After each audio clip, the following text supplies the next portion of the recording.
To set the scene for what we're about to speak, we're going to really just very quickly talk about prophetic expectations.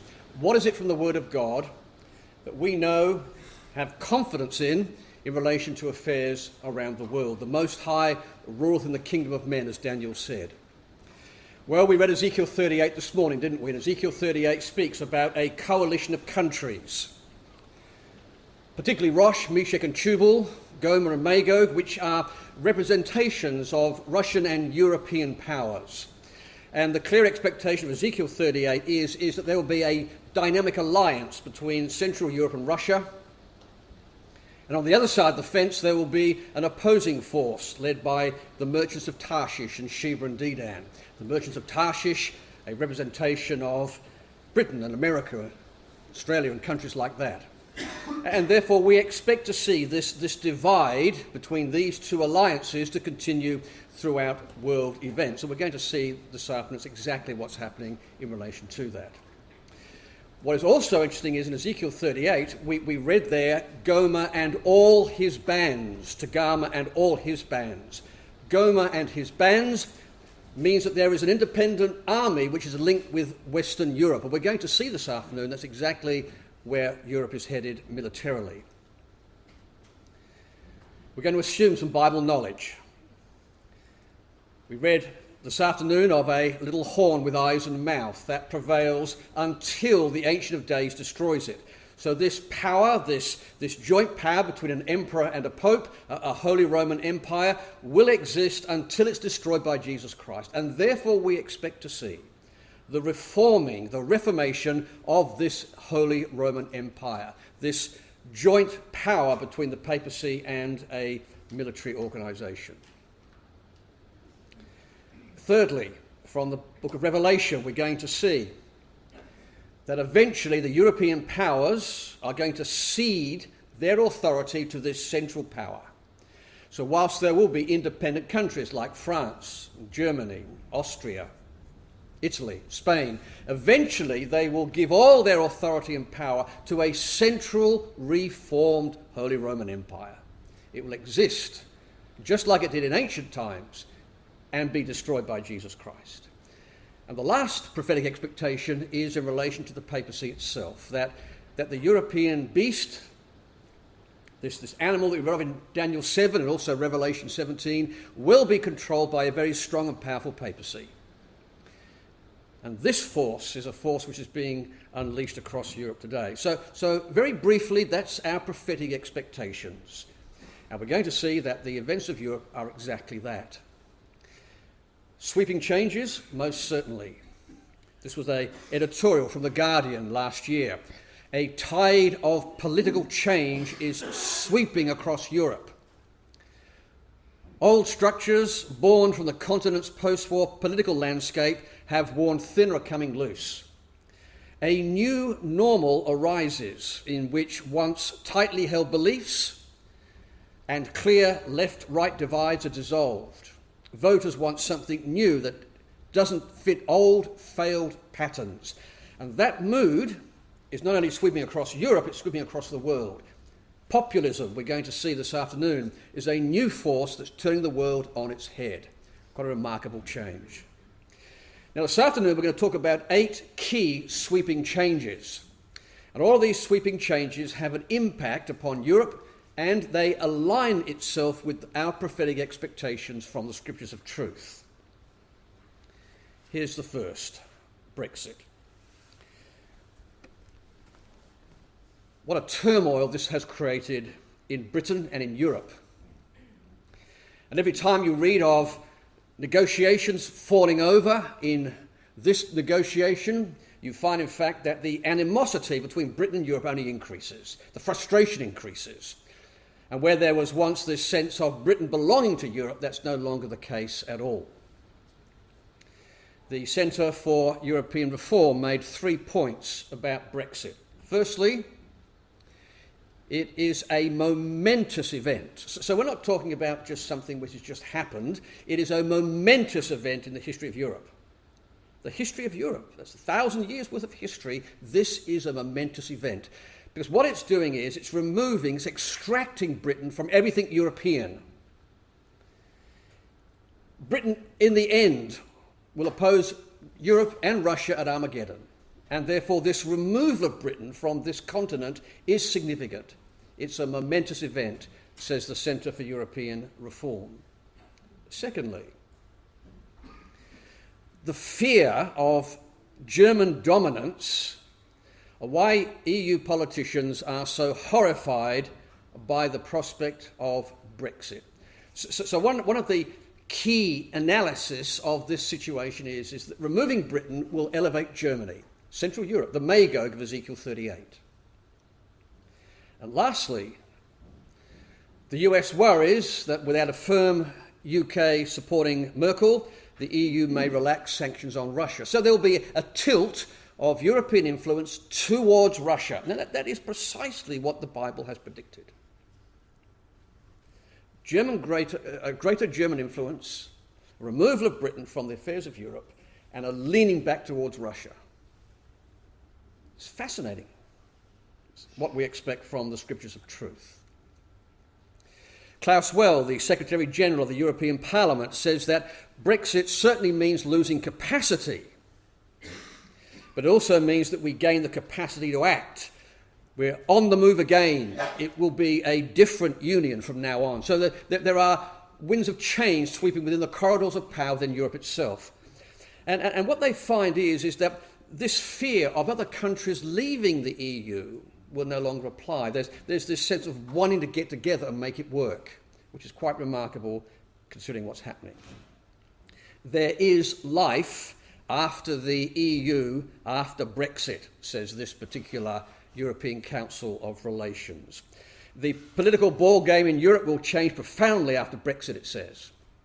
A clear realignment is already apparent as the dynamics between smaller member states in particular begins to shift. So Britain moving out of Europe has caused Europe to realign and rethink itself. Where do we go without Britain?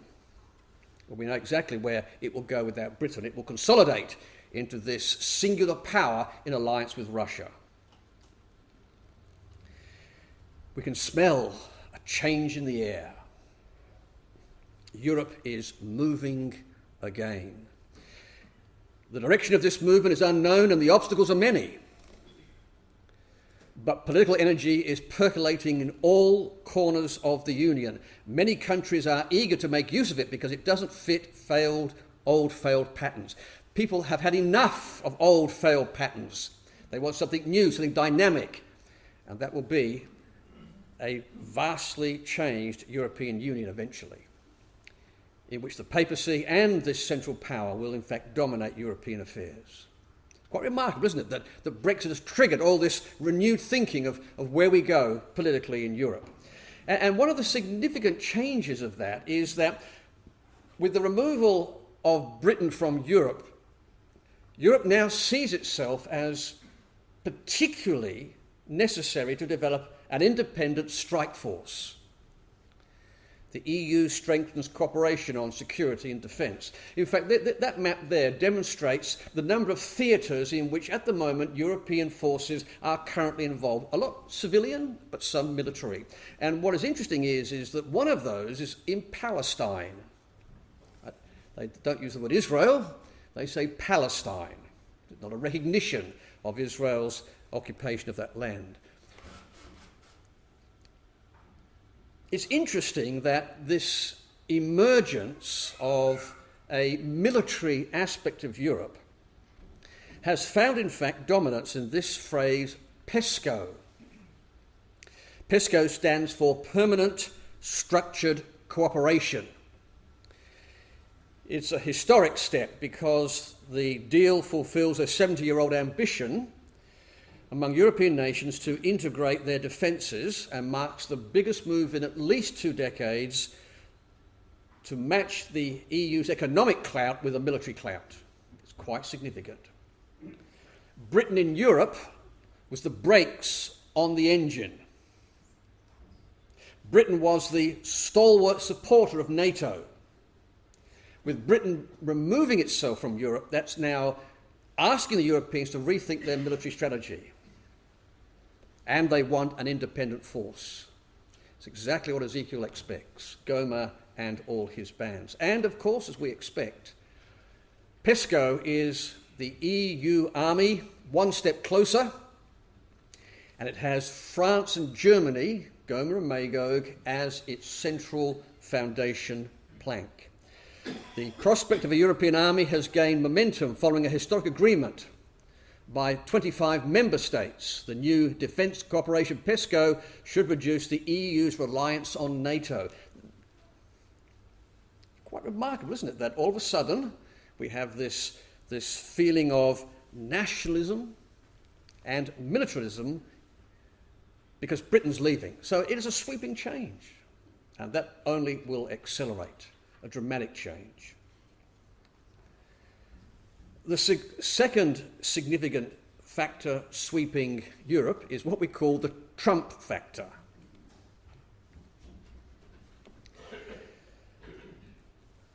Donald Trump's doctrine of unpredictability has the world on edge. When it comes to foreign policy, he desires to make America appear as unpredictable as possible. It's succeeding. He's an interesting person because, you see, he is a man who wasn't expected to win the election, but God put him there, having raised up the basest of men. And this particular individual, who has very few morals and yet is firmly pro-Israel, has in fact turned the world on its head. And what he's achieved in the first few months of his office has in fact been precisely what we've been looking for in relation to some of the world affairs. You take, for example, the Iran deal. This was the deal that Obama made with Iran, that they would curtail the production of nuclear weapons in Iran, and if Iran would do that, then America would take sanctions off. Billions of dollars flooded back into Iran, and then they realized, in fact, that Iran had lied. And you may recall Netanyahu getting up with a huge PowerPoint presentation when the Israelis secretly went into Tehran and stole 0.5 ton of blueprint material proving that Iran itself was still not only producing nuclear material, but trying to export it as well. And he stood upon the world stage with a very simple PowerPoint presentation. 2 words: Iran lied. That was released a week before Trump made his decision. Now, what that has done is it has imposed sanctions back on Iran.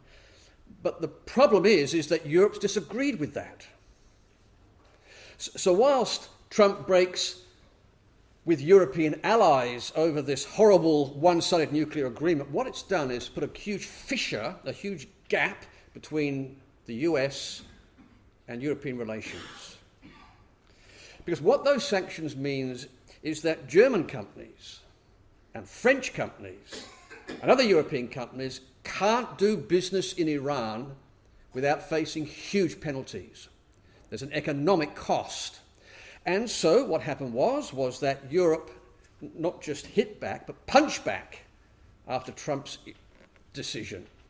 So immediately we have this fracture between the transatlantic alliance, between America and Europe, over this one single decision. The Europeans, in fact, have now been pushed towards Russia and want to try and make the Iran deal work. It's pushed Europe away from America towards Russia, precisely as we expect. But it doesn't stop there, does it? The decision to move the US embassy to Jerusalem, and Brother Neville will mention this a bit more specifically in his address later on this afternoon. But this decision was a decision which across the world was condemned. Very few nations supported that. And of course, in addition to that, there was the awful situation with Hamas pushing against the fence in Israel itself, which was condemned by anti-Israel press such as this: Israeli carnage. There were Hamas operatives trying to breach the fence. But what that did was, again, fractured the relationship between Europe and US, because the Europeans didn't support the move of the US embassy to Jerusalem. They condemned the Israeli violence, whilst America promoted this sense of change in Israel. And it goes further. For those of you who like alliteration, taxes, tariffs, trade and Trump, this is the man who is a merchant man, the merchants of Tarshish. He's a businessman. And in the end, it's the bottom line of the balance sheet that moves Donald Trump. So he's introduced a tariff war. He's protecting American interests, and that escalates across the world. And one of the targets of his tariffs was Europe. So there was a great flurry of diplomacy between Europe and America to try and resolve this issue in relation to tariffs. And that headline says it all. Europe averts a trade war. But can it trust him? And the answer is no, it can't. And years of very carefully diplomatic relations between America and Europe have been undone in the last 6 months. It can't trust him. Can't trust him at all. And that fracture will continue. So we find that after he's been visiting Europe, he goes to meet with President Putin. I love that picture because it's got Putin's smile written all over that, because that's exactly what happened at that conference. Former Deputy Secretary of State William Burns said this is the single most embarrassing performance by an American president on the world stage that I've ever seen. Now, you wouldn't say those words lightly. In fact, when Trump got back to America, he was, in fact, roundly criticised, even by his own party. One commentator said this: if US President Donald Trump wanted to provoke most of the foreign policy establishment into a feeding frenzy, then his bizarre, baffling, and in many ways pathetic performance with Russian President Putin was a success. His behaviour is still hard to fathom. A guy who is trying to convince us that he isn't Putin's puppet and likes to portray himself as a tough, strong, and really smart man ended up exposing himself again as inarticulate, ill-prepared, gullible, and seemingly incapable of standing up to his Russian counterpart. If he were any other president, he'd be toast. And they asked the question, why? Why is it that this man, who is so unfit for office, is on the world stage? And we know the reason. Because the Most High rules in the kingdom of men and puts in charge of it the basest of men to further his purpose. That man is there for a reason, to shake up the old order, the establishment. And he's doing exactly that. So this is his kind of behaviour. Again, it ruptures the relationships between the West and Europe itself. NATO. NATO was introduced as a North Atlantic Treaty Organisation in which America participated with Britain and also in Europe to rebuild Europe militarily after Nazi Germany and the threat of Russian or communist expansion. So he goes across there, and what he does is he sits down and he berates his NATO allies, and then he asks them to double their payments. Now, do you think that's going to work? I mean, what kind of reaction are you going to get in that negotiating table from those kind of tactics? Well, you can imagine that it was a pretty hostile, bristly kind of conference. You slap them around the head and then you ask for double the fees. In fact, Trump made this particular point, that Germany is captive to Russia. Of course, that got a reaction from Angela Merkel. And he was talking about the way in which there was this huge dependency of Germany upon Russian gas and energy. He spoke it as it was. We got a reaction. Now, what this is doing is it's driving Europe away from Russia, away from America, into the arms of Russia. That brings us to the third sweeping change. We've always known there was a dependency of Europe upon Russian energy. Well, it's becoming more and more dependent. And that photograph there is a Russian oil and gas facility 2,500 kilometers northeast of Moscow on the edge of the permafrost in Siberia. And that's just a fraction of that kind of factory there. It is a huge enterprise. And repeatedly, the press is making the point that Europe is dependent on Russian gas than ever before. Gazprom is announcing record deliverance of its energy. And this is the kind of dependence we're talking about. 30% of the European Union's gas comes from Russia, of which 40% goes into Germany. And those arrows represent pipelines which are continuing into this. It's like claws, hooks going into Europe itself. There is this dependency upon all of this energy. Now that's intriguing, you see, because we know that Magog, of Ezekiel 38, that the Germany, the Central Europe, will in fact be in alliance with Russia. And this will be one of the mechanisms to achieve that. Now there's an interesting article in Politico which made this point here, that Germany is playing a double game with Russia. Berlin balances business interests and political concerns with the Kremlin. It's a very careful balancing game. This is how they expressed it. When it comes to Russia, Germany knows how to juggle. It can deliver Moscow a foreign policy slap whilst also protecting its energy interests. A case in point is Berlin's actions this week. It expelled 4 Russian diplomats to show solidarity with the United Kingdom over the alleged poisoning of a former spy by Russia. But just a day later, German authorities gave Russia's energy giant Gazprom the green light to build the contentious €9.5 billion Nord Stream 2 pipeline through its waters. So it's very deft, playing the game on one side and yet kowtowing to Russia on the other. In fact, one German socialist member of parliament said this: the Russian economy is highly dependent on the income from gas imports to the EU, which creates a strong mutual dependence between us. And it is a strong mutual dependence. They need each other. Russia needs the revenue. Europe needs the energy. And together, linking together, there's this dependency. And Trump's position is pushing Europe towards Russia. Now, this Nord Stream here on the map is really quite interesting. See, the problem at the moment is that a lot of the gas comes through countries like the Ukraine. So the Ukraine is a pivotal part of the transport corridor of energy. And if Ukraine's in a mess, that puts the energy in jeopardy. So what Putin has said is, we're going to actually bring the gas direct into Germany with no intermediaries. And that's the point of the Nord Stream 2 line. Goes under the ocean, straight into Germany. That's now been signed. Controversial, because it has this absolute dependence on Russia. That pipeline will double the capacity of Russia to introduce gas into Europe. It's a phenomenal geopolitical tool as far as Russia is concerned.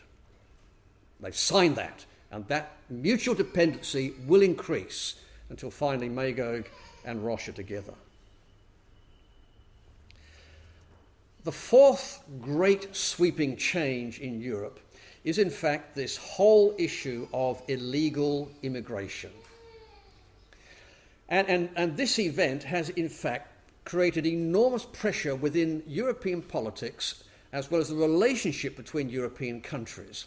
And it's had a knock-on effect in a number of different ways in the last 2 to 3 years.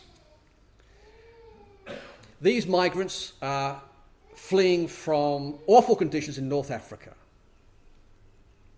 And they're fleeing into a better world, a greener pasture up there in the north. And it is in epidemic proportions. This map here demonstrates the percentage of Muslim population in Europe today. On the right-hand side there, you'll see that as a percentage of population, Germany has 5.8% Muslim, France has 7.5%, UK has 4.8%. That is a considerable amount of political clout in the electorate in those regions.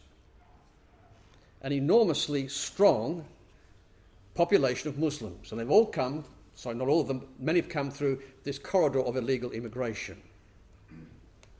Now, that has a knock-on effect. And one of those knock-on effects is the increase of terrorism. And all those countries that have received these people have tragically experienced terror attacks. And France and Germany and Britain have experienced of that. So it's put this huge pressure on European thought. What are we going to do with all of these Muslims who we've introduced into our country as guests, and they turn around, and some of them are radicalized, and they attempt to destroy the hand that feeds them?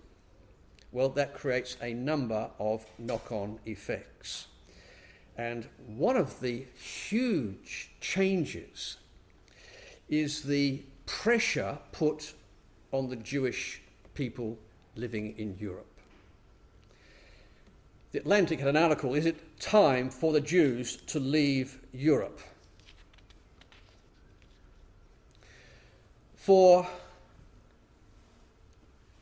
the increase in Islamic influence in Europe has translated into anti-Semitic behaviour by those Islamic populations. They have been unable to leave their anti-Semitism back where they came from, and they are still maintaining those anti-Jewish feelings. Violence against Jews in Western Europe today, according to those who track it, is coming mainly from Muslims, particularly in France, which is the epicentre of Europe's Jewish crisis. They outnumber Jews 10 to 1. What is interesting is that this new anti-Semitism flourishing in the corners of the European Muslim community would be impoverished without the incorporation of European fascists' tropes or diatribes. So what this article is saying is that this Islamic anti-Semitism is being fueled by fascist politicians who are using that particular behaviour to promote their own interests.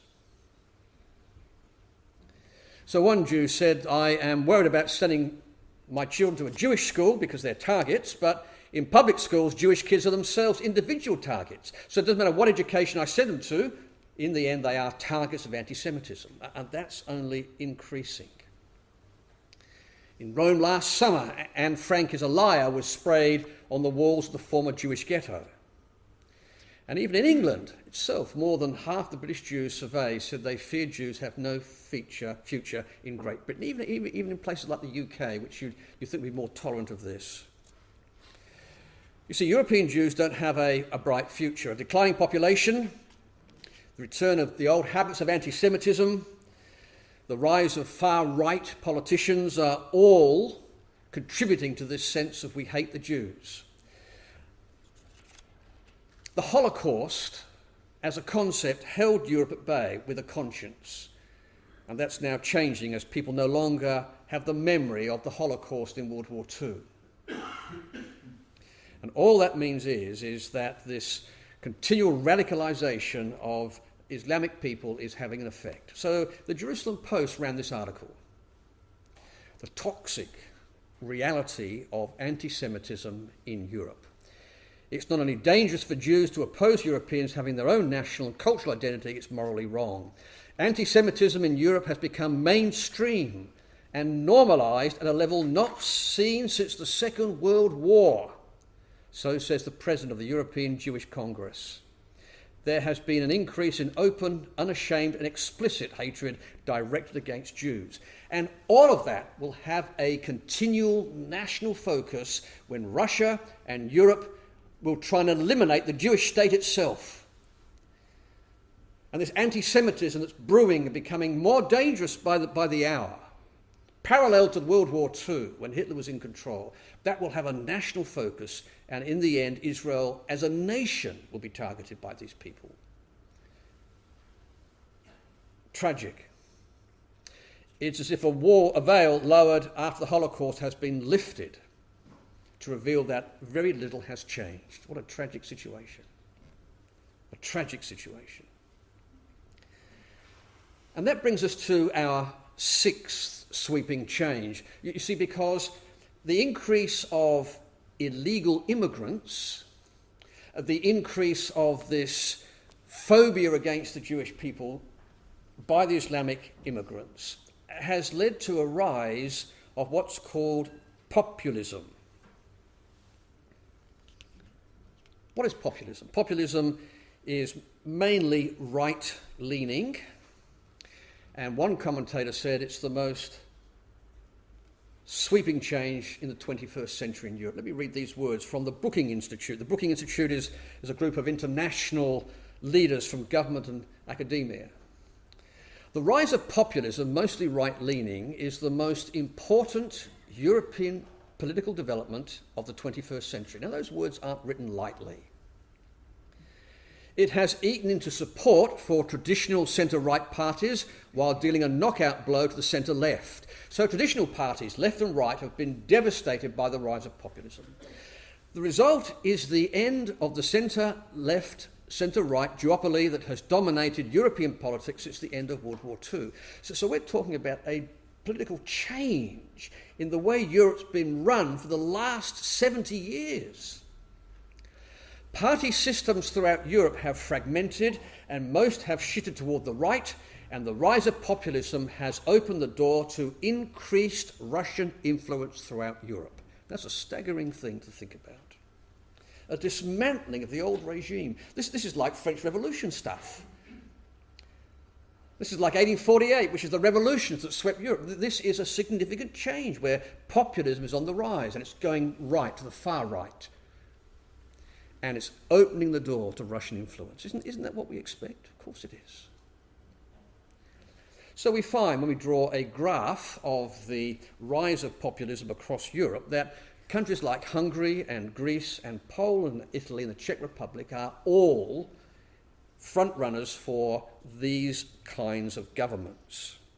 They affect society, and they affect society in a way which is quite radical. You take, for example, Viktor Orban, who has just recently been re-elected for the third time in Hungary. So this is on the edge of the Holy Roman Empire, the Austro-Hungarian Empire. And Viktor Orban is a very right-wing kind of person.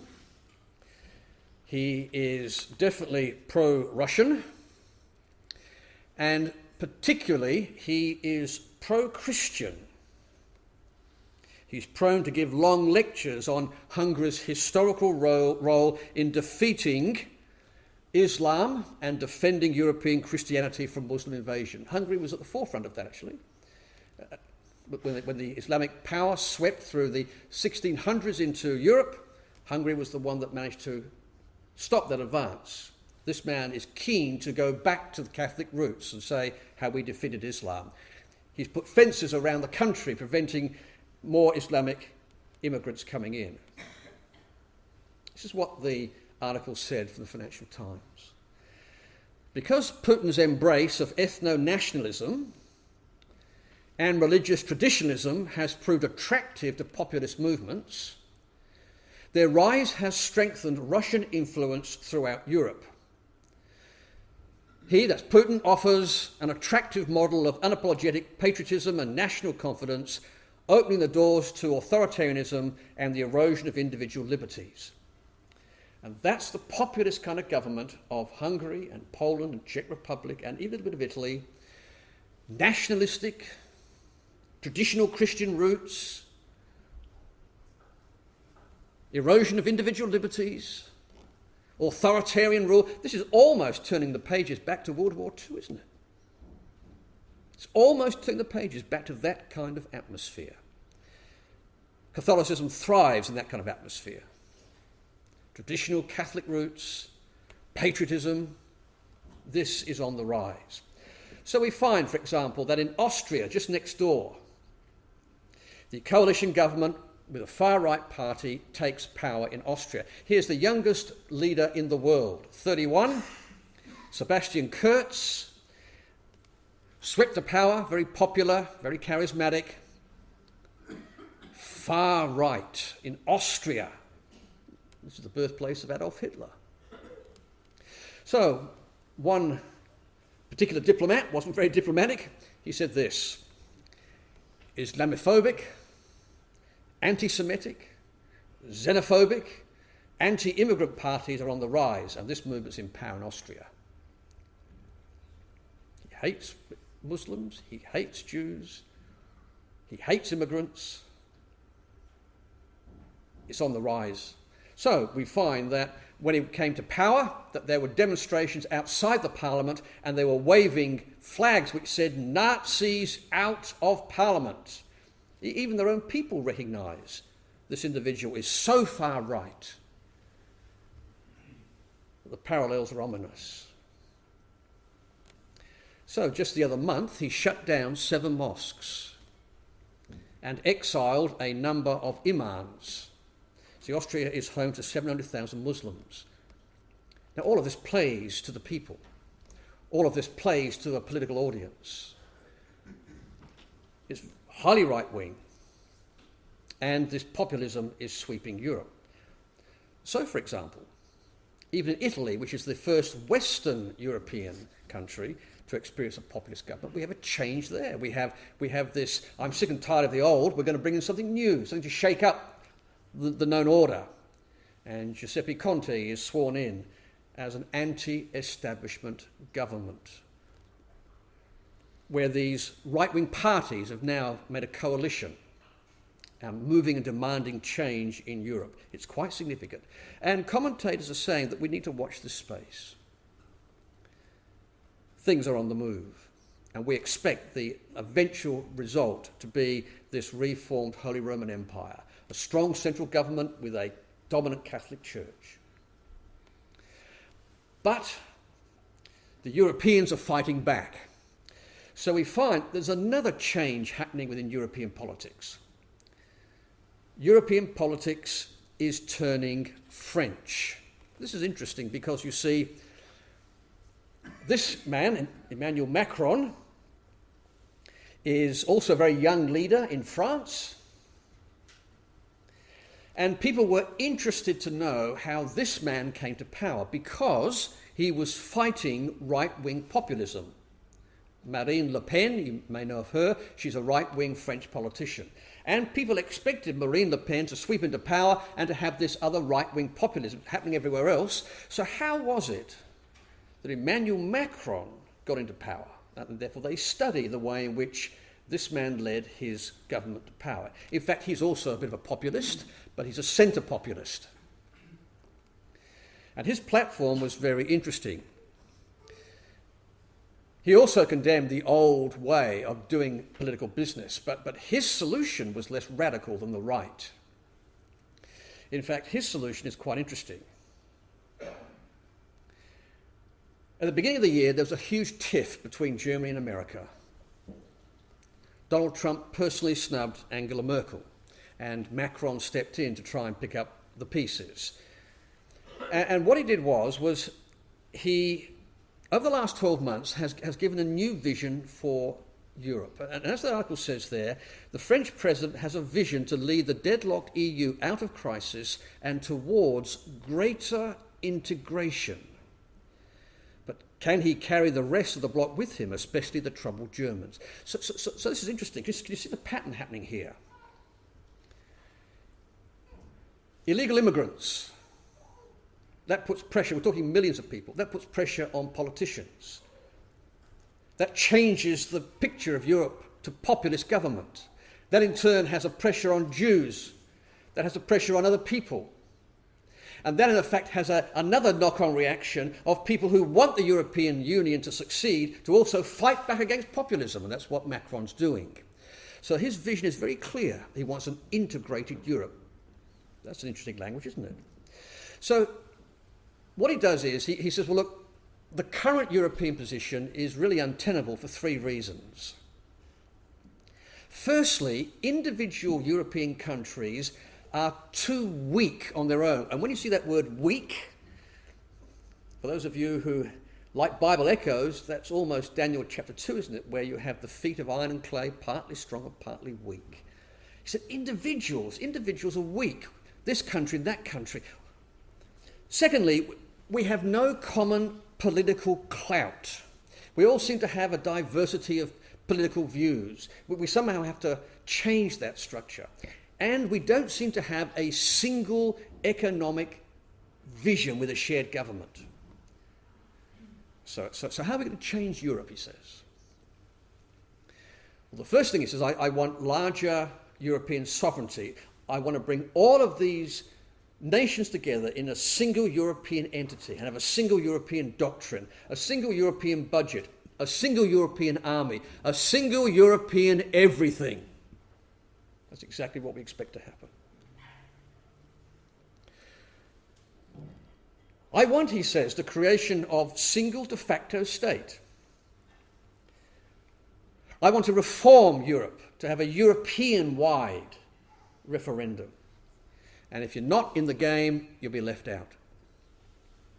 Now, that vision has come under pressure in the last few months as Europeans are struggling with all of their issues.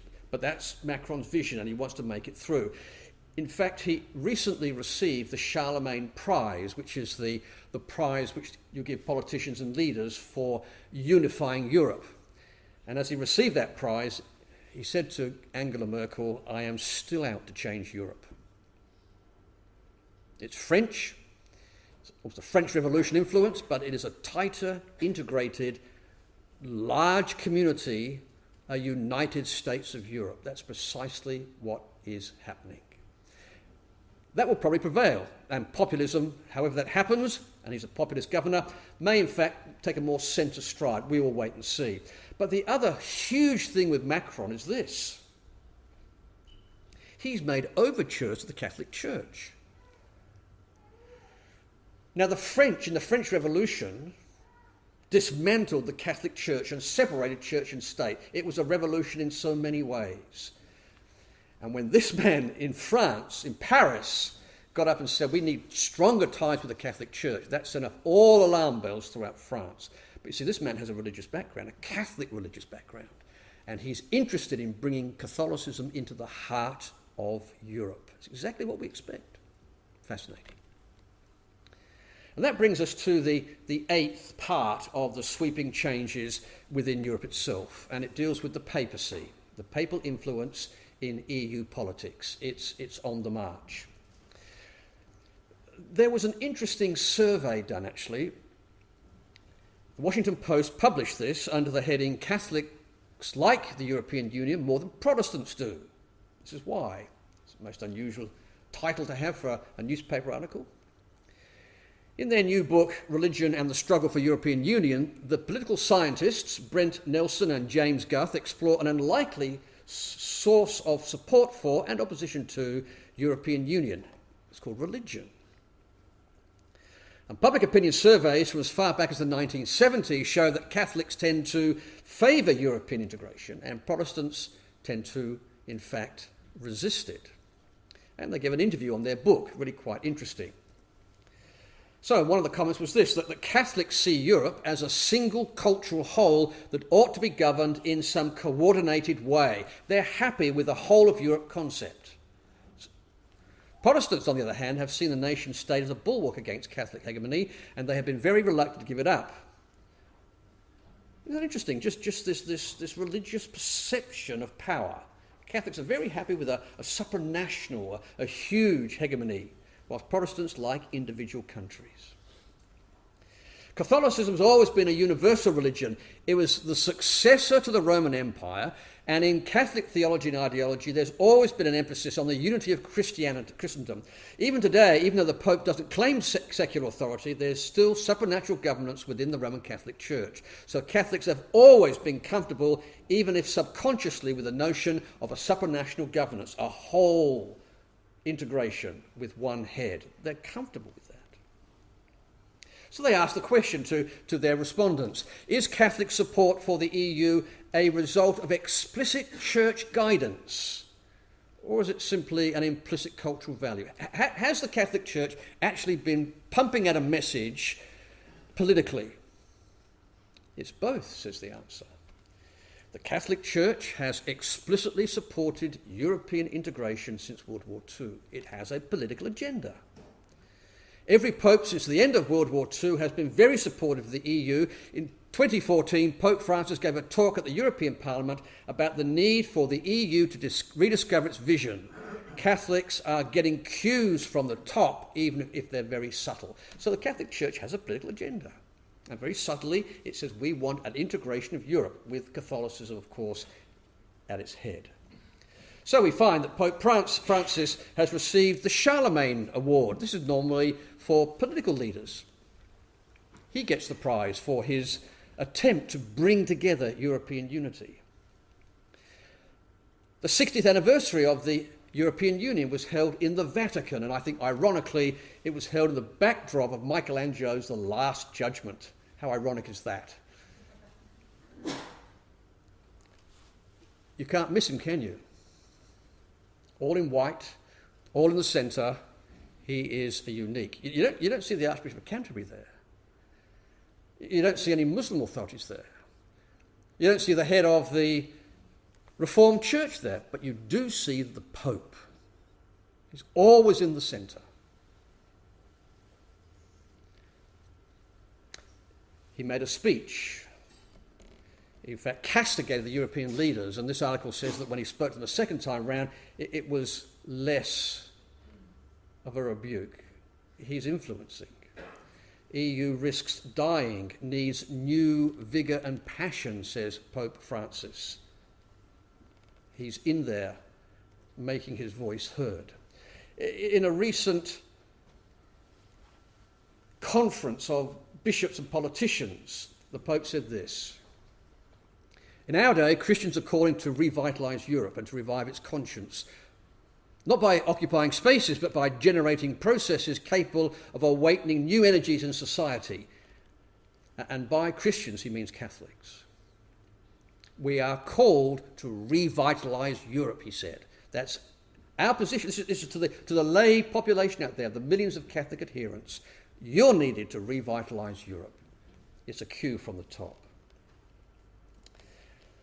But behind that smile, behind that benign demeanour, is something altogether different. And there have been a number of books that have been released recently on the real Pope, the real character behind this individual who holds enormous power.